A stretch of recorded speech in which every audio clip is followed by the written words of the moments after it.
RSS के सरसंघ चालक मोहन भागवत ने कहा कि हम अपने देश से केवल प्रेम ही नहीं करते बल्कि उसकी भक्ति करते हैं। यहाँ की नदियों का पानी पीते हैं, यहीं का अनाज खाते हैं, यहीं की हवा में सांस लेते हैं, यहाँ की परंपरा से लगाव रखते हैं। जीवन कैसा होना चाहिए ये हम भाषण ग्रंथों में सुन और पढ़ सकते हैं, लेकिन करने की हिम्मत तभी होती है जब कोई अपने जैसा करके दिखाए। यह हमारे वीर जवानों ने करके दिखाया है जो हमारे ही गांव से गए हैं, इसलिए वे हमारे लिए मिसाल बन जाते हैं। हम अपने बच्चों को उनकी कहानियां बताते हैं। धामुपुर स्थित शहीद पार्क में परमवीर चक्र विजेता वीर अब्दुल हमीद की जयंती समारोह में सोमवार को भागवत ने कहा कि चीन पाकिस्तान ने भारत पर जब भी हमला किया तब भारतीय आपसी मनमुटाव भूलकर एक साथ खड़े हो गए, क्योंकि हमारे मूल में ही एकता है। खुद पढ़ना छोड़कर अपने छोटे भाइयों को पढ़ाता है। और इतना ही नहीं तो खाने को बैठा है और सामने कोई मांगने वाला आ गया तो फिर वो अकेला नहीं खा सकता, वो मांगने वाला उसको देगा, विदा कर देगा, फिर खाएगा, अथवा नहीं तो उसको भगाएगा फिर खाएगा, उसकी ओर पीट करके खाएगा, लेकिन वो सामने है तो ये खाना नहीं खा सकता, क्योंकि भूखे आदमी को देखकर उसके दर्द की अनुभूति कुछ मात्रा में खाने वाले को भी होती है, क्योंकि वो मनुष्य।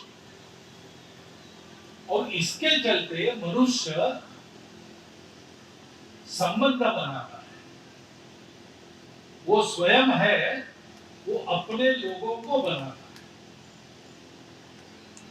एक ही माता पिता के जाए अपने भाई मानता है, विवाह करता है तब पराये घर की लड़की घर में आता है, उसके रिश्तेदार इसके रिश्तेदार हो जाते हैं। गांव में रहता है तो गांव वालों से उसके संबंध बनते, अपना गांव हो जाता है। मनुष्य का विकास इसी तरह होता है। विकास यानी केवल ऊपर की बातें अच्छी बनी तो उसको विकास, मनुष्य का विकास नहीं कहते। प्रत्येक व्यक्ति की, प्रत्येक जीव की जो प्रवृत्ति है वैसा उसमें होना, ये विकास है।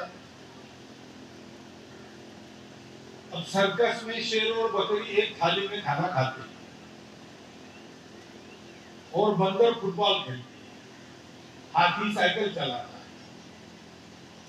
हम पैसा देकर टिकट खरीद कर देखने जाते हैं, लेकिन उसको विकास नहीं कहते। उन पशुओं का विकास ऐसा नहीं है, वो तमाशा है। शेर और बकरी ये एक थाली में खाना का विकास नहीं है। बकरी का विकास अपने वाड़े में है और शेर का विकास अपने जंगल में है। हाथी साइकिल चलाए ये उसका विकास नहीं है। हाथी बड़े बड़े पेड़ों को सूंड में लपेट कर उखाड़ रहे, ये उसका विकास। ऐसे ही मनुष्य का विकास पशुओं के जैसा केवल अपनी चिंता करना इसमें नहीं है। अपने यहाँ देखते हैं, जितने ज्यादा लोगों की चिंता कोई करता है उतना वो बड़ा है। केवल अपनी चिंता करने वाले को कोई अच्छा नहीं कहता। भला आदमी कम से कम उसको कहते जो अपने परिवार की चिंता करता है।